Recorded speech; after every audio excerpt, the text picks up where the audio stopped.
আমাদের পুকুরের মানুষের স্বভাবই হচ্ছে কোনো কিছু নামের সাথে মিনি লাগাই দাও, ভাইরাল। ভাই রে ভাই, এটা মিনি মানে ছোট একটা ড্যাম, এখানে মিনি সুইজারল্যান্ড, মিনি অমক, মিনি জাফলং এগুলোর কোনো দরকার নাই ভাই। অবশ্যই আপনার আশেপাশে যদি কোনো এরকম কিছু থাকে এক্সপ্লোর করার মতো এক্সপ্লোর করবেন। জীবনটা খুবই শর্ট, যতটুকু এনজয় করার দরকার এনজয় করে নেন। একটা বাঁধ যা পুরো একটা এরিয়াকে সেভ করে রাখে ভারতের পানি থেকে, এবং এই বাঁধটা ছোট কোনো বাঁধ না, এই বাঁধটা প্রায় 12 কিলোমিটার লম্বা একটা ক্যানেলকে মানে প্রোটেক্ট করে রাখছে। সো আমি আছি এখন হচ্ছে সৈয়দপুরের পাশে। তো এই জায়গাটাতে দেখতে পাচ্ছেন যে একটা ছোট একটা কি বলে এটাকে আমরা বলতে পারি ছোট একটা ড্যাম। সো মানে যারা ভালো ভাষায় বুঝেন তারা বুঝতে পারেন যে ড্যাম কী জিনিস বা বাঁধ কী জিনিস।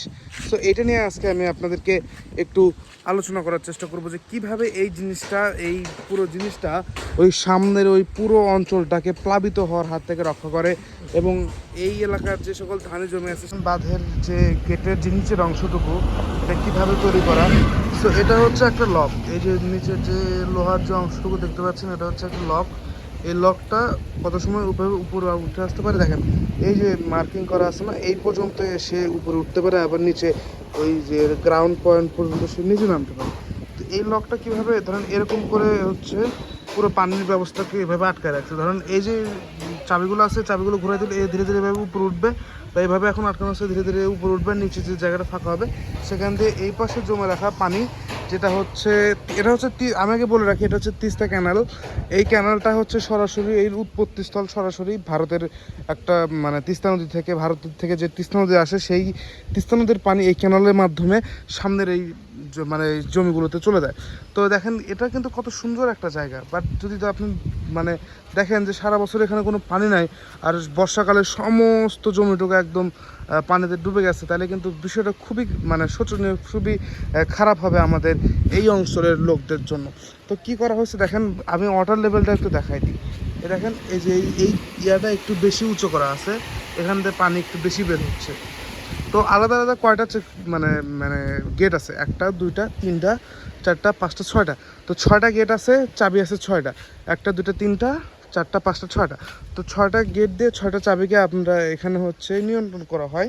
ধরেন আপনার ধরেন ওয়াটার লেভেল অনেক বেশি মানে মানে উঁচা হয়ে গেছে, একদম রাস্তা ছুঁচি অবস্থা, তখন কি করবে এই যে ওয়াটার গেটগুলো আছে গেটগুলো লুজ করে দিবে বা খুলে দিবে। খুলে দেওয়ার ফলে কী হবে, এই পাশ এবং এই পাশের যে ওয়াটার লেভেল সেটার মানে ব্যালেন্স থাকবে। তাছাড়া দেখা যাবে যে নদীর পানি আসতেছে এদিকে চলে যাচ্ছে, তাহলে এখানে কোনো পানি সংরক্ষণ করা থাকবে না, আর এই পাশেও দেখা যাবে যে বছরের অর্ধেকটা সময় পানি থাকবে না, আর হচ্ছে অর্ধেকটা সময় দেখা যাবে যে আপনার মানে বন্যায় ডুবে আছে। তো দ্যাটস দ্য থিং, যে কারণে হচ্ছে এই মানে চাবিগুলা এখানে বসানো হয়। বলা হয় যে আপনি যতই সতর্কতা অবলম্বন করেন একটা প্ল্যান বি সবসময় রাখা উচিত বিপদের জন্য। দেখেন এটা হচ্ছে এর যে মানে পুরুত্ব, এটা কিন্তু অনেক বেশি মোটা, তাই না? এর কিন্তু প্ল্যান বি রাখার কোনো দরকার নাই। ওখানে আমাদের গেট আছে, উপরে চাবি আছে, চাইলে আমি খুলতে বন্ধ করতে পারতেছি, বাট এখানে কিন্তু একটা প্ল্যান বি রাখা আছে। দেখেন এই যে একটা স্পেস, আর সেম বরাবর লাইনে ওই যে একটা স্পেস। যদি কোনো ধরনের মানে খুবই ডেঞ্জারাস কোনো মানে মানে সিচুয়েশন হয় যে না পানি কোনোভাবেই এ পাশ থেকে ওপারে পার করা যাবে না, তখন কিন্তু এখানে মাঝখানে যদি একটা শিট বা কনক্রিটের একটা শিট এখানে ঢুকাই দেওয়া হয়, তাহলে কিন্তু পানি এই গেটটাকে অনেকটা প্রোটেক্ট করবে, এই মাঝখানের যে দেওয়ালটা। এটা হচ্ছে এই মানে ওয়াটার লক সিস্টেমের প্ল্যান বি। আর দেখতে পাচ্ছেন যে সামনের যে দেখেন ওই পাশে একটা মানে স্ট্রাকচার, এই পাশে একটা অ্যাঙ্গেল, মানে পার্কে রক্ষা করার পরে এখানে একটা সরু একটা ব্যবস্থা করা হয়েছে যেন এই জায়গাটাতে পানি বেশি চাপ দেয়, সাইড দিয়ে চাপ না দেয়। সাইড দিয়ে চাপ দিলে কিন্তু দেখা গেলো যে এখানে আপনি তালা রাখছেন, চোর হচ্ছে মানে আপনি দরজায় তালা দিয়ে রাখছেন, চোর জানালা খুলে ওই জানালাতে ঢুকে পড়ছে, ওরকম হয়ে যায় তো বিষয়টা। সে কারণে আগে পারগুলো ভালোভাবে দিছে, দেখেন পারগুলো ভালোভাবে দেওয়ার পরে তারপরে মাঝখানে এখানে এই ওয়াটার লক সিস্টেমটা দেওয়া হয়েছে। একটু এই যে লক, যে চাবির যে তালার যে চাবি সেটা নিয়ে একটু আলোচনা করা যাক। তো দেখতে পাচ্ছেন কি পরিমাণ হেভি একটা মেশিনারি এটা। তো এই জিনিসটা ঘোরানোর ফলে একটা মানুষ দেখেন কি ভারী দেখতে, বাট চাইলেই একটা মানুষের জন্য যেন এটা খুলতে পারে সেজন্য একটা ব্যবস্থা করে দেওয়া আছে। সেটা কিভাবে কাজ করে দেখেন, প্রচণ্ড রকমের লুব্রিকেন্ট দেওয়া আছে, গ্রিজ দেওয়া আছে, যেন খুবই স্মুথলি এটা কাজ করতে পারে। আর হচ্ছে যে কি বলে এটাকে, ওই যে কোনো বিজ্ঞানীর নামটা ভুলে গেলাম আমি, তো ওই বিজ্ঞানীর যে ইয়া করছে এটাকে বলা হয় লিফটের মাধ্যমে। সো লিফট মানে মানে প্রক্রিয়ার মাধ্যমে এটার কিন্তু এটা ঘোরালেই কি হয় যে এখানে যে এটা তারটা ঘুরতে থাকে, তারটা গোছাতে থাকলে পরে নিচের যে গেটের যে অংশ ওটা কিন্তু উপরের দিকে উঠে আসে এবং পানিটা খুলে যায়। আবার এটা যদি আবার অপোজিট সাইডে অপোজিট অ্যাঙ্গেলে ভাবে ঘোরানো হয় তখন আবার গেটটা নিচের দিকে নেমে যায়। এটাই হচ্ছে এর প্রসেস। তো বাংলাদেশের একটা সমস্যা হচ্ছে একটা জিনিস দেওয়ার পরে ওই জিনিসটার আর রক্ষণাবেক্ষণ করা হয় না।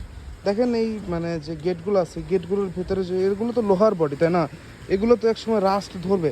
আপনি যদি এভাবে জঙ্গল এভাবে এর মধ্যে হতে দেন, আপনি মাসে না পারেন 6 মাসে একবার করে হলেও যদি এগুলো পরিষ্কার করার ব্যবস্থা করা হয়, এগুলোর কিন্তু মানে স্থায়িত্বকাল অনেক বেশি বেড়ে যাবে। তাছাড়া দেখা যাবে যে 20 বছর 30 বছর 50 বছর পর পর একটা করে নতুন করে ইনস্টল করা লাগতেছে। সেটা কিন্তু আবার নতুন একটা বাজেটের বিষয়, নতুন একটা ইস্যু হয়ে দাঁড়াবে। কিন্তু এই জিনিসগুলো আমাদের আগের থেকে যদি খেয়াল করা হয় তাহলে কিন্তু সবার জন্য এই জিনিসগুলো ভালো। তো অ্যাজ ইউ ক্যান সি আমি এখন পানির মধ্যে আছি, আর ওইখানে হচ্ছে মানে গেটগুলো। আমার পানির লেভেল কিন্তু একদমই কম, আমি হাঁটতেছি রীতিমতো, নিচে আবার মাছ ভাজবো নাকি। সো এটাই হচ্ছে সোলো ট্রাভেলিংয়ের মজা, মানে মেইন যে মজা সেটা হচ্ছে আপনি এখানে আবার ঘাস এখানে আমি না যাই ভালো, ময়লা টলা থাকতে পারে। সো আমি এইটুকুর মধ্যে যেটুকুতে মানুষ ইউজ করে সেটুকুর মধ্যে দেখাই। এই যে দেখেন এটা হচ্ছে ড্যামের অংশ, গেটের এই পাশ থেকে দেখতে কেমন লাগে। সো আমি অবশ্যই আপনাদেরকে দেখানোর জন্য মেইনলি আমি গোসল করার জন্য নামছি, কারণ অনেক দিন হলো আমি নদীতে খালে বিলে কখনো গোসল করি নাই। সো খুবই ভালো লাগতেছে। আর দেখেন কি সুন্দর একটা অ্যাম্বিয়েন্স।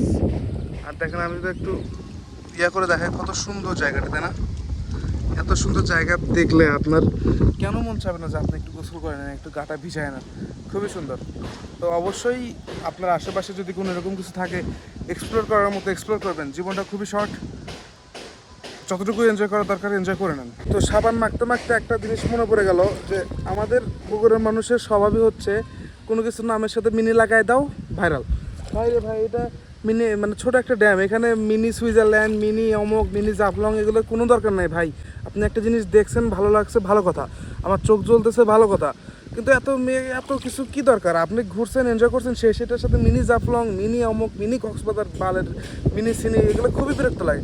আমি কখনো এটা নিয়ে কথা বলতাম না, কিন্তু আজকে সুযোগ আসছে, মনে পড়ছে, সেজন্য বলে দিলাম। এইটা আবার খুঁজে বের করে এটার সাথে আবার মিনি কিছু লাগাই দিয়েন না।